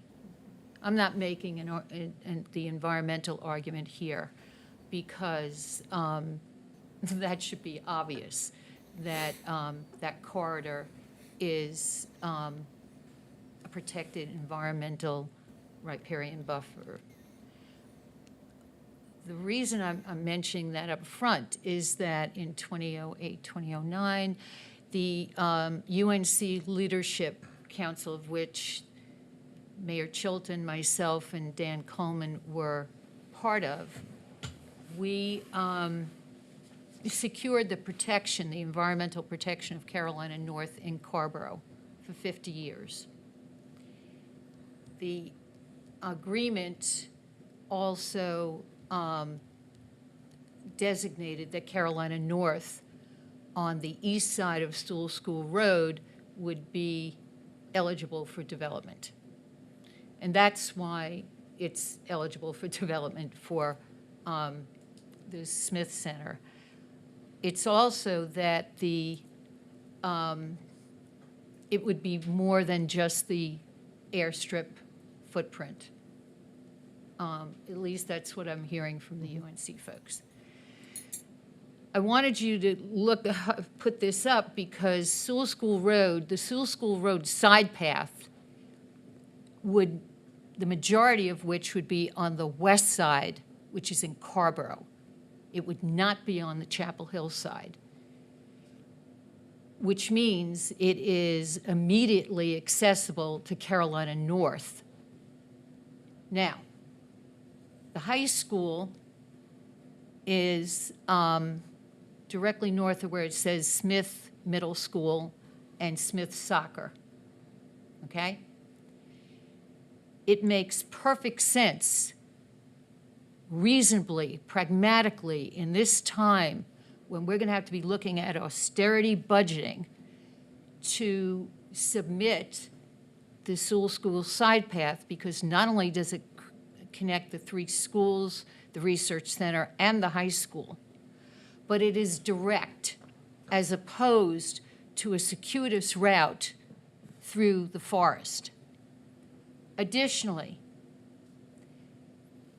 the bridge in Carolina North from Tripp Farm Road over a small piece of the creek to the Carolina North property cost over $1 million, and that was then. I can't recall how many years ago it is now. It's at least 9 years since it was completed. That was the cost then. We already know that any greenway along 3 and 4 would take multiple crossings in different places. I think the dollar figure that you have is a very modest. It's extremely modest. I also think that we have no evidence that going forth with 3 and 4 would significantly reduce car use anywhere around that area. We've never had any data. For all we know, all the data is recreational. And I just think this council, in this time, with what we're facing financially, needs to be thinking about those projects that will immediately have recognition as being practical and financially wise, because the money is not going to be there anytime soon.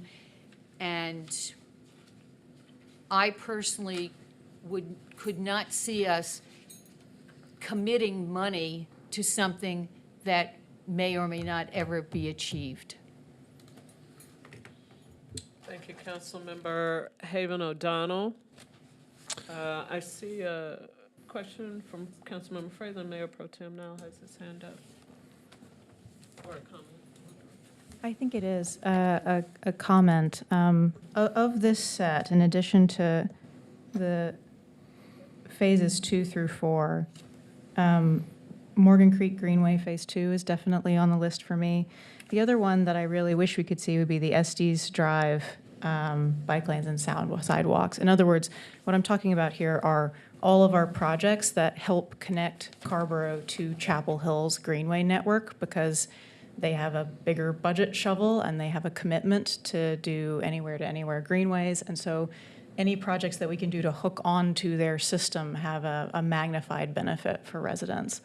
Unfortunately, I think we might have to, if we have to pass on the Estes Drive one because of the effect of potential projects, unfortunately, I think the same thing applies to Sewell Road. Those are both great segments, but if the arena is affecting one of them, it's affecting both, unfortunately. I think what I would like to see the town doing is figuring out, since as you pointed out, it is an uphill battle to get anything funded through this, just because the funding environment at the state level is very challenging and may remain challenging for years to come.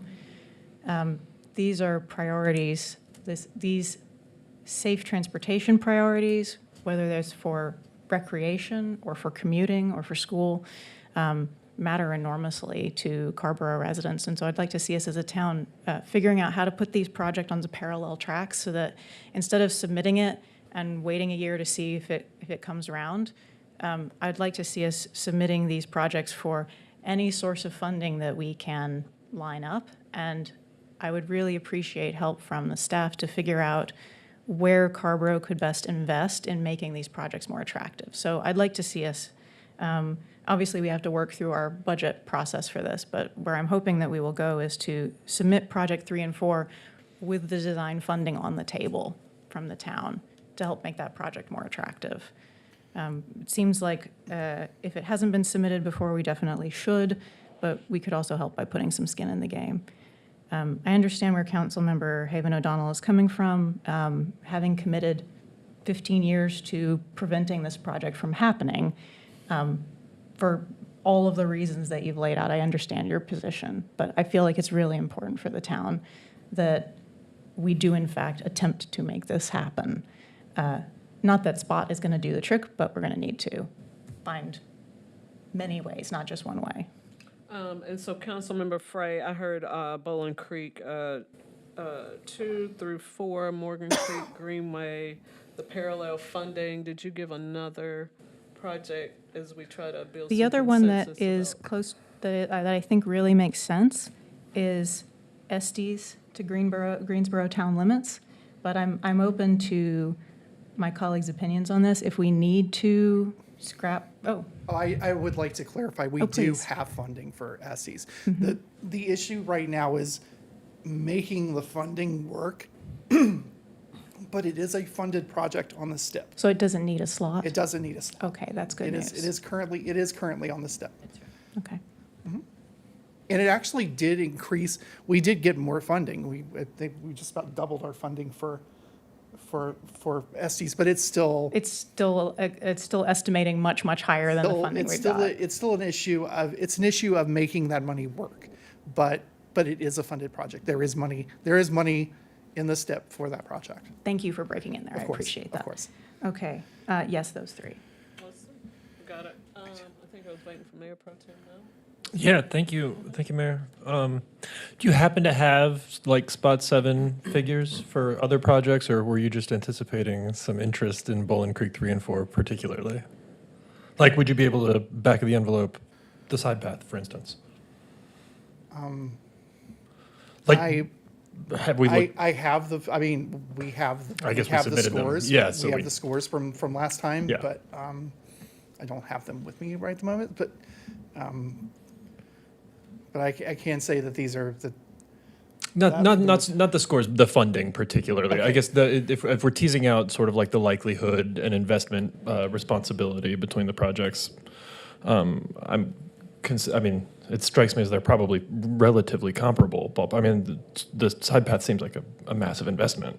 Maybe not massive, a large investment, but I don't know that number. So school side path Yeah. is what you're talking about? It was in our packet. It's fantastic. 1.4 million. Thank you. Great. Okay, great. Sorry, Becca, you were confused by a stupid question. Okay. Yes. Okay, so, long story short, I would like to move forward with the 54 side path, Morgan Creek Greenway, Bowling Creek Phase 3 and 4, and Bowling Creek Phase 2. Bowling Creek 2 through 4. Yeah. 54, Morgan Creek Greenway. Yeah. So Madam Mayor, it sounds like we have a couple of different lists now circulating at this point. Am I seeing you? And so we do have a closed session, council members, so if we could just kind of find our way with 3 to 5 or however many we end up. I've heard some common threads. I've heard Bowling Creek 2 through 4, Highway 54, Morgan Creek, Greenway. So go ahead, Councilmember Palmer, because No, we're going to get there. I Did just you have- to echo the lists that were given by my colleagues, that list that you just gave sounds good, and now understanding that Estes is already on STIP and doesn't require a slot, then that takes that off, so. I don't mind submitting school side path, except that we'll have to pull it if they end up putting the arena there. Yeah. Yeah, I'm happy to submit that also, yeah, personally. Same. Was that while you were raising your? Yep, I was just saying, me too. Okay. Councilmember Haven O'Donnell, did you have something before we move forward? My initial list was the Sewell School? Sewell School, Morgan Creek, 54 for sure, and Phase 2 Bowling Creek. I cannot support 3 and 4. Got it. Only because I think that's, if P9 is a stronger possibility after we ride out this storm, I would just like to see how things are going to unfold this next year. Our taxes are going up with revaluation, and I want to be very sensitive to the fact that unemployment's going to be up, taxes are going to go up. People are still complaining about where they can find eggs at a reasonable price. So I want to be sensitive to not putting a project and dollars into something that for sure is further on down the road. Thank you for that, Councilmember Haven O'Donnell.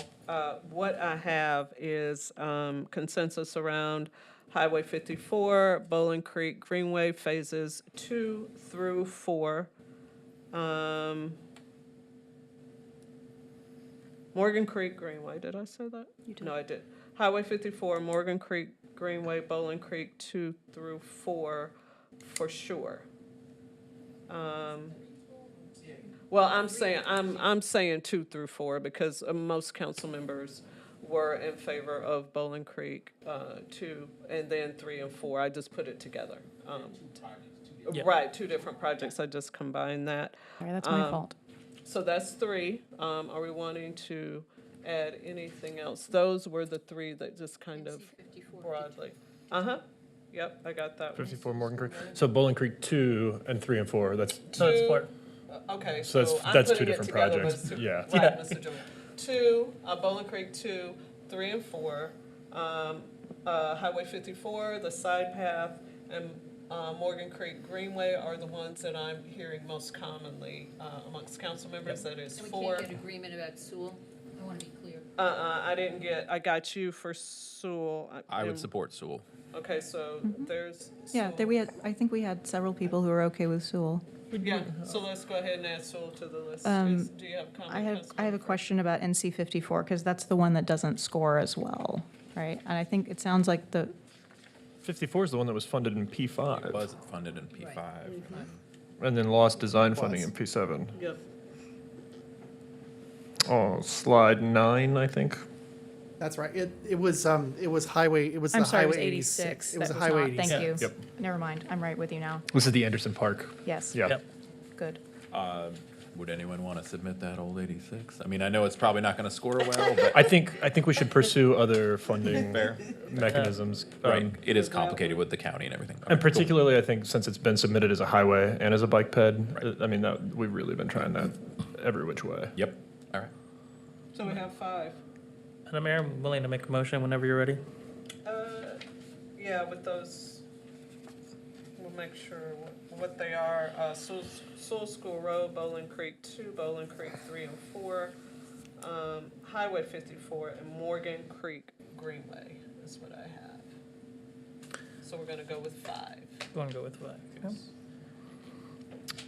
Ready when you are. So, Madam Mayor, I move attachment A with the 5 projects that you have outlined, which include Morgan Creek, Bowling Creek Phase 2, Phase 3 and 4, Highway 54, and Soul Road. That's what I have. Council members, any other comments before I call the question? Comments or questions? I'll second the resolution. Okay. Motion, second the motion. Posada now. Anything else? All right, so this is for attachment A, which is a resolution for the consideration of transportation projects for the SPOT 8.0 prioritization process. We are submitting Sewell School Road, Bowling Creek 2, Bowling Creek 3 and 4, Highway 54 side path, Morgan Creek Greenway. Ready for the question? All in favor, please say aye. Aye. Any opposed? Nay. Motion carries 6-1. And thank you so much, Becca, because it's been a long time standing and answering questions and gave the presentation. You were amazing, and we appreciate you so much. That's Thank what you. I'm here for. Thank you so much. Thank you. Thank you. Madam Mayor. I just had one kind of follow-up with, This item? yeah, we talked about the regional flexible funding. I just wanted to see if there was anything else we need to do that parallel track with, say, 3 and 4, these other projects, how we talked about. Councilmember Frey, she wants to. Do we need, okay, cool. Anything else that we need to do? You were asking staff? Yes, Is there Is there- anything else we need to do? to kind of get those kind of, to get 3 and 4 back in the RFF kind of, When we get to the next call for projects, we'll come back to the Okay. council to check in. cool, super, thank you. All right, council members, there's one thing I just wanted to remind council members. We do have that joint meeting with the county commissioners on March 27th at 7 p.m. at the Southern Human Services Center. I believe we received a few items that could help make up an agenda, but I also would like for you guys to submit items to the town clerk by Friday, end of business, if there is something additional other than what was mentioned in the email. And that is to give staff from the county as well as the town of Carrboro time to get an agenda packet for us and get information and presenters and things of that nature. So if there's something else, please submit to Mr. Joyner by end of business on Friday. And with that, motion to go into closed session, attorney-client privilege. So moved. Seconded. Madam Mayor, could we have a 5-minute break before yeah. we actually go? Okay, thank you. Sure. All in favor, please say aye. Aye. Any Aye. opposed? There's a delay. Okay. It's unanimous. Closed session. Excuse me, Madam Mayor, will you announce if there's going to be coming out of closed session to announce anything so the public will know as well? Not to my knowledge. Okay. There will be nothing for the public. right, Thank I you just- for that. Thank you. Oh, and let's get this picture. I'm sorry, Kat, we were supposed to do it I at know the it's- beginning. I know Danny it's- has already ran. I know. What picture we Oh, there he is right there. What picture? Did I miss an email about a picture? I think we all missed the email. No, there was none. Yeah, they can only get us by